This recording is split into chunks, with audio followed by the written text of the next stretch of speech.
warahmatullahi wabarakatuh. Salam sejahtera bagi kita semua. Perkenalkan, nama saya Dea Regina dari semester 3 Pendidikan Bahasa dan Sastra Indonesia, Fakultas Keguruan dan Ilmu Pendidikan, Universitas Islam Nusantara.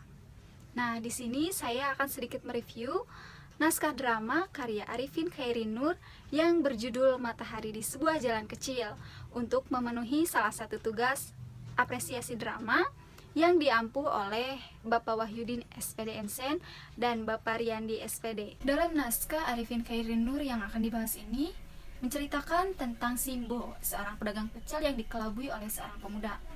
Di sebuah jalan kecil yang sempit, hanya dilalui oleh kendaraan-kendaraan dalam jumlah kecil. Di sampingnya merupakan pabrik es yang bangunannya sudah tua. Nah, disitulah Simbo berjualan. Simbo tidak pernah menaruh kepercayaan sama sekali kepada pemuda tersebut, karena pemuda itu mengaku tidak membawa uang untuk membayar pecel dan makanan yang dijual Simbo. Pemuda itu baru pertama kali terlihat di Kampung Pegulen, dan dia mengaku warga baru yang berasal dari Muntilan. Kemudian ngebon menjadi kebiasaan para pelanggan Simbo dan berlaku bagi pelanggan-pelanggan yang dikenal saja.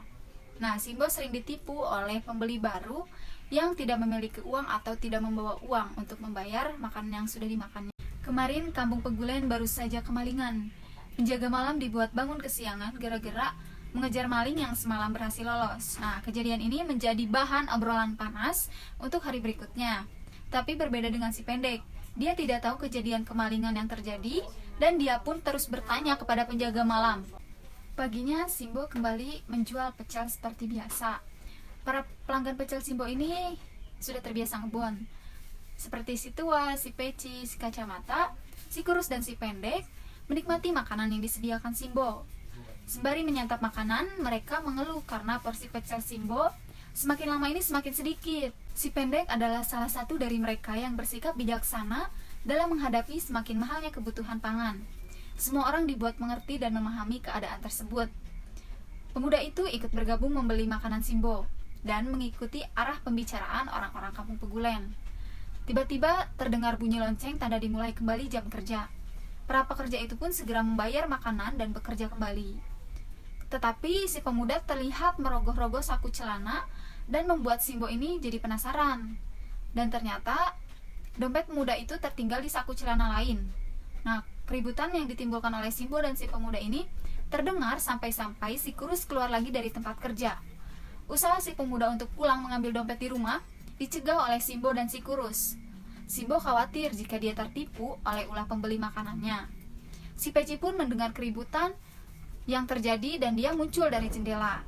Si kurus dan si peci pun berusaha membantu Simbo dengan memaksa pemuda itu untuk membayar makanannya. Si pemuda ini tetap bersikeras menjelaskan bahwa dia tidak dapat membayar makanan yang telah dimakannya karena dompetnya ini tertinggal di rumah. Dia pun bertanya perihal tempat tinggalnya. Setelah beberapa lama muncullah si kacamata dan si tua dari jendela. Mereka semua memaksa si pemuda untuk membayar makanannya, tapi si pemuda tidak membayar makanannya. Sehingga dia minta untuk menanggalkan celana dan pakaian yang dikenakannya sebagai jaminan, tetapi si pemuda itu tetap menolak. Di sela perdebatan, muncul seorang perempuan juragan batik bersama pembantunya. Dia tertarik dengan keributan yang terjadi. Ia mendekat dan mengetahui permasalahan yang terjadi. Perempuan itu membayarkan biaya makan si pemuda tersebut. Semua orang tidak terima dengan perlakuan juragan batik, karena dirasa itu bukan keadilan dan akan membantu penipu seperti pemuda itu. Kemudian perempuan itu pergi meninggalkan tempat. Tiba-tiba si sopir ikut menimbrung. Upaya memaksa si pemuda agar membayar makanan semakin ramai. Nah, desakan si sopir ini semakin kuat, menyebabkan si pemuda menanggalkan bajunya. Pemuda itu memberikan bajunya kepada si peci. Si peci lalu menyerahkan baju itu kepada Simbo sebagai jaminan jika si pemuda itu kabur. Nah, si kurus mengambil baju itu lalu membawanya tuh ke dalam. Nah, orang-orang pun kembali bekerja. Si pemuda memasang muka melas kepada Simbo dan meyakinkan bahwa dia tidak bermaksud untuk menipu. Dia mengaku kalau tidak memiliki uang karena sedang mengembara mencari penghidupan dari desa tempat tinggalnya. Simbo termakan ucapan si pemuda ini dan meminta baju kepada si peci untuk dikembalikan. Simbo pun mengembalikan baju itu kepada si pemuda, lalu pemuda itu pergi. Penjaga malam yang baru selesai mandi keluar dan meminta Simbo untuk menyiapkan pecel untuknya. Penjaga malam menceritakan kepada Simbo tentang kejadian kemalingan di desa Pegulen. Ciri-ciri maling itu ternyata sama seperti sosok pemuda yang baru saja pergi tanpa membayar pecel. Akhirnya Simbo sadar bahwa dia telah ditipu lagi. Tema yang diambil dalam naskah drama ini adalah tentang kehidupan sosial yang ada di masyarakat. Ini dibuktikan dari percakapan antar tokoh yang berbicara tentang bahan pokok yang naik, gaji yang tidak naik, ekonomi yang sulit, hingga adanya penipuan di mana-mana. Contohnya, penghakiman terhadap seorang pemuda yang lihai dalam berbohong. Dan celakanya kebohongan itu semakin lama semakin terkuak dengan bertambahnya banyak orang-orang yang menjadi penipu. Kemudian alur yang digunakan dalam naskah ini adalah maju padat. Lalu ada tokoh dan penokohan. Yang pertama ada Simbo, perempuan tua penjual pecel, baik hati, mempunyai rasa belas kasihan, dan karena sudah lama di situ jadi ia terbiasa sabar menghadapi pembeli dan tabah dalam menghadapi permasalahan. Yang kedua, pemuda. Nah, seorang pemuda yang merantau dari kota lain, dia berbohong supaya dikasihani dan mendapat makan, dan ternyata tidak hanya di situ saja. Dia berbohong, namun juga di tempat lain dia sering melakukan kebohongan untuk mencapai tujuan dengan berpura-pura malang supaya dikasihani. Yang ketiga, si Peci. Dia merupakan tokoh yang hanya ikut-ikutan dan bisanya menyalahkan yang bersalah tanpa tahu masalahnya tuh sebenarnya apa gitu.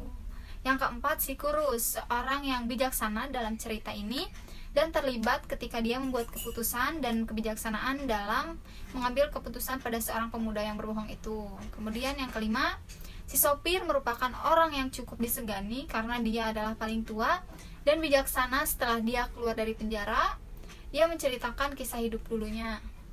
Yang keenam, penjaga malam. Tokoh ini hanya yang kerjaannya tuh mengeluh. Yang ketujuh, si Pendek, dia adalah tokoh yang sifatnya bijaksana. Yang kedelapan, si Tua, seorang pemuda yang lugu dan polos. Dia hanya menurut dan mengangguk-angguk saja, hanya mengikuti alur yang ada. Kemudian si Kacamata, seorang yang mengambil keputusan dengan tidak melihat perasaan orang lain. Dan yang terakhir ada perempuan, seorang tokoh perempuan yang tidak terlalu peduli dengan nasib siapapun, tetapi dia peduli dengan yang dialami dengan si pemuda ini, dan dia lebih menyelesaikan masalah itu dengan uang, dan akhirnya dia membayarkan hutang tetapi tidak diterima. Kemudian latar tempat dan latar waktunya yaitu di Kendal, di warung pecel Simbo depan pabrik es. Dan gaya bahasa yang digunakan dalam drama ini sudah mulai menggunakan bahasa modern atau bahasa kekinian dan mudah dipahami oleh pembaca. Tidak seperti bahasa dalam naskah dulu, dan maknanya pun yang sebenarnya tidak dilebih-lebihkan. Majas yang digunakan adalah majas metonimia. Kemudian nama-nama tokoh yang ada di dalam naskah ini menggunakan nama-nama yang menggambarkan ciri fisik dari para tokoh-tokoh tersebut. Nilai sosial dalam naskah drama Matahari di Sebuah Jalan Kecil ini adalah empati terhadap rakyat kecil yang berkaitan dengan kepedulian dalam kehidupan bermasyarakat, terutama para buruh pabrik. Kemudian tolong-menolong terhadap relasi kerja dan perhatian yang cukup kental dalam masyarakat desa antara sesama relasi kerja. Kemudian amanat yang bisa diambil dari naskah ini adalah kehidupan masyarakat saat itu sudah sangat berat dan menderita. Hendaknya jangan ditambah susah lagi dengan naiknya harga kebutuhan pokok dalam masyarakat. Meski sekarang sangat berbeda dengan zaman dulu, tapi beban hidup jauh lebih berat saat ini kan. Nah, sekarang tuh orang miskin tambah miskin dan yang kaya tambah kaya. Kemudian naskah ini juga menggambarkan kebobrokan pemerintah pada saat ini, dengan harapan pemerintah dapat mendengarkan suara hati rakyatnya dan peduli dengan kesejahteraan semua rakyatnya. Dan semua lapisan masyarakat harus selalu jujur dalam semua sisi dan sendi kehidupan. Kebohongan sekecil apapun harus diberi sanksi, karena sekali berbohong kemudian dibiarkan, maka akan terus dilakukan. Dan bangsa ini sedang dalam masalah besar. Penipuan tidak hanya dalam pemerintahan, di sekitar kita pun sangat banyak, bahkan sangat dekat tentang penipuan ini. Nah, maka kita harus selalu berhati-hati dimanapun kita berada. Sekian yang bisa saya sampaikan tentang review ini. Terima kasih banyak kepada Bapak dan teman-teman yang sudah menonton, dan mohon maaf masih banyak kesalahan dalam mereview naskah tersebut. Wassalamualaikum warahmatullahi wabarakatuh.